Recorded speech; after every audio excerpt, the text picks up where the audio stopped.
katanya orang tuanya sendiri yang menyebabkan anak gadisnya terbunuh. Oh my God.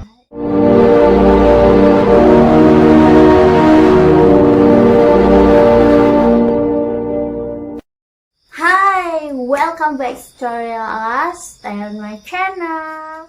Langsung saja Story Lala. I try to give you something more story. I see what you see. Exorcisme atau dikenal dengan pengusiran setan merupakan ritual yang sangat menyakitkan sehingga seorang gadis muda pun terbunuh dalam rangkaian exorcisme atau rangkaian pengusiran setan. Kita sebut sajalah namanya Annelies. Nama panjangnya adalah Annelies Michel. Nah, Annelies Michel ini hidup di keluarga yang cukup taat dalam beragama. Annelies bersama adik laki-lakinya. Nah, ketika itu di usia dia yang menginjak usia remaja, Annelies ini mulai bertingkah laku aneh. Diawali dengan penyakit ayan atau kejang-kejang ya. Dokter mengatakan bahwa Annelies didiagnosis penyakit ayan, kejang-kejang, epilepsi. Ya bisa dikatakan begitulah, epilepsi juga. Nah, dari situ si Annelies ini mulai nih berperilaku aneh. Ketika dia sudah selesai dirawat di rumah sakit dan dokter pun menyatakan bahwa Annelies sudah sembuh dan boleh pulang. Nah, di sini Annelies masih kehidupannya normal sebagai gadis yang ceria, periang, dan gadis yang banyak cerita, ngomong, dan bersosialisasi di lingkungan setempat.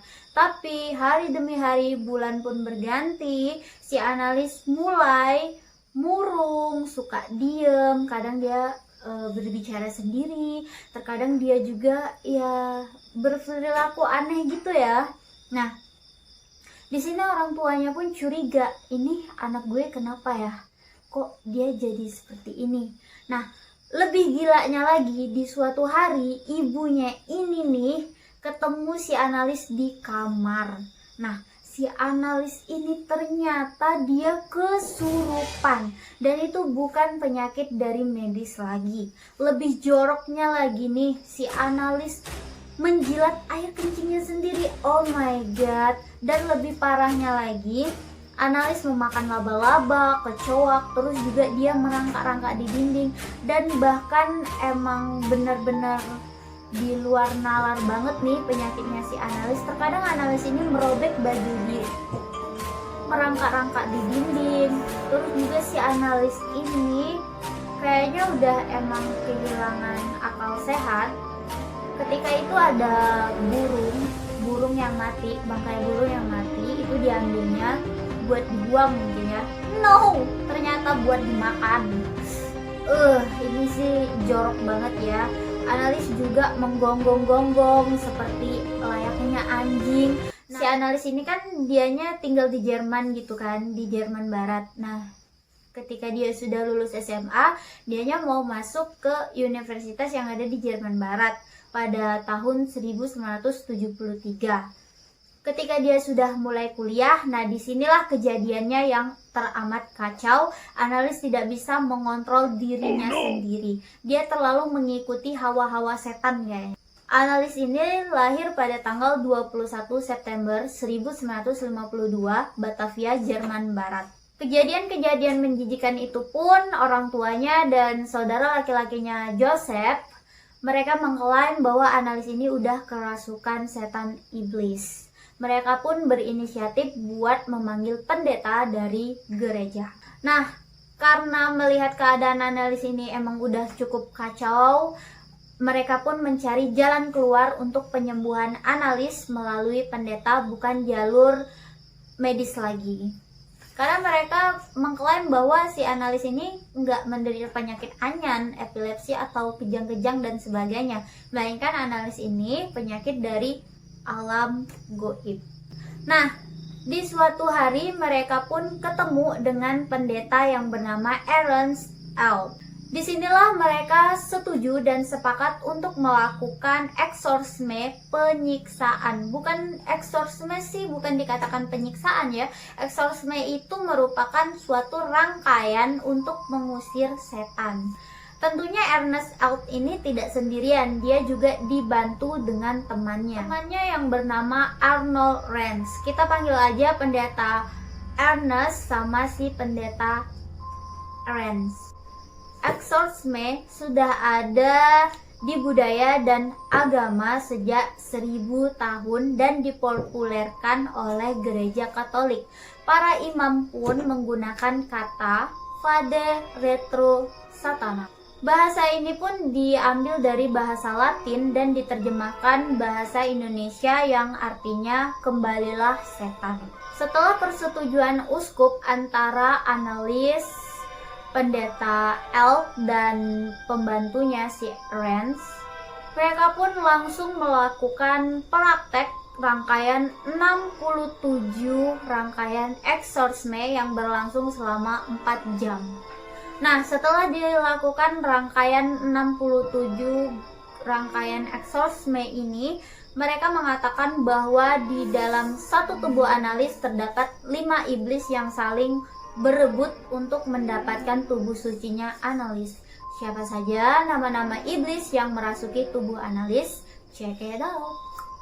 Yang pertama Lucifer, yang kedua Cain atau Cain, yang ketiga itu ada Judas Iskariot, yang keempat Hitler, yang kelima Nero. Nah, kelima iblis inilah yang mengubah-ubah jati diri analis. Terkadang analis menggonggong seperti anjing, terkadang analis merangkak-rangkak, terkadang analis melakukan hal-hal yang menjijikan seperti menjilat air kencingnya sendiri, terkadang analis juga memakan bangkai. Nah, ini yang membuat analis kehilangan jati dirinya sebenarnya atau dirinya sendiri. Kasihan banget boy, girl, bahwa si analis ini dianya selama 1 bulan melakukan 67 rangkaian eksorsme, dan tentunya tubuh analis itu sudah tidak terdeteksi lagi ya bahwa itu adalah analis. Loh, kenapa? Karena tubuh analis itu udah lebam, dia juga sudah tidak bisa makan lagi, karena emang analis di posisi dalam 1 bulan itu dianya udah kekurangan gizi dan sudah terkena gizi buruk. Karena eksorsme ini sangat menyakitkan dan berita pun berkeliaran dan menyampai ke telinga tetangga, dari tetangga satu ke tetangga lainnya, dan semua tetangga pun tahu bahwa kedua orang tua analis dan bersama pendeta itu menyiksa analis dengan rangkaian 67 eksorsme. Dan warga di sekitar juga mengatakan bahwa orang tua analis tega membunuh anaknya sendiri dengan menyiksanya. Analis pun tutup usia, dia tidak selamat dalam pengusiran setan. Karena analis pun meninggal di tangan keempat orang ini, ya kedua orang tua analis sama kedua imam. Nah, mereka berempat ini pun digeret ke kantor polisi dan diadili karena telah melakukan penyiksaan serta pembunuhan terhadap anak kandungnya sendiri, analis. Padahal sih bukan gitu ya jalan ceritanya, orang tuanya itu baik sih, ingin anaknya itu kembali normal. Cuman kan kayaknya eksorsme ini keras. Orang tuanya pun membela diri, mereka menunjukkan rekaman, tetapi tetap saja rekaman itu tidak berlaku bagi aparat kepolisian dan pengadilan. Anyway, mereka pun disiksa juga, dikurun penjara, dan orang tuanya pun dilepaskan dengan petugas lapas karena mereka mengatakan bahwa orang tuanya ini emang udah cukup tersiksa dan itu pembayaran setimpal. Orang tuanya pun dibebaskan. Berapa lama mereka ini di penjara? Mereka cuman sebentar kok, nggak nyampe 1 tahun atau 4 tahun. Mereka cuman dikurung selama 6 bulan saja. Analis pun tutup usia pada usianya yang ke-23 tahun pada tanggal 1 Juli 1976. Dan analis pun dimakamkan ke peristirahatan terakhirnya. Kisah yang menyelukan yang dialami oleh analis serta keluarganya ini menjadi inspirasi perfilman Hollywood yang bergenre horor. Filmnya pun dirilis pada tahun 2005. Oke, Kupe yang tercinta, itulah tadi pembahasan tentang eksorsisme dan bagaimana rangkaian perjalanan pengusiran setan di budaya Katolik. Anyway, you like a video, you can click tombol subscribe, turn on notification, and you like video, you can share ke teman-teman kamu, ke sosial media kamu. And kalau cerita ini menarik, kamu bisa menuangkan buah pikiran kamu di kolom komentar. Dan kalau kamu mau request cerita nih yang lagi booming, yang lagi hot dan enak dibahas, silahkan di request atau titip cerita. Bye bye, thank you very much, see you the next video. Dan jangan lupa, karena yang manis itu hanya milik lo seorang. Bye bye.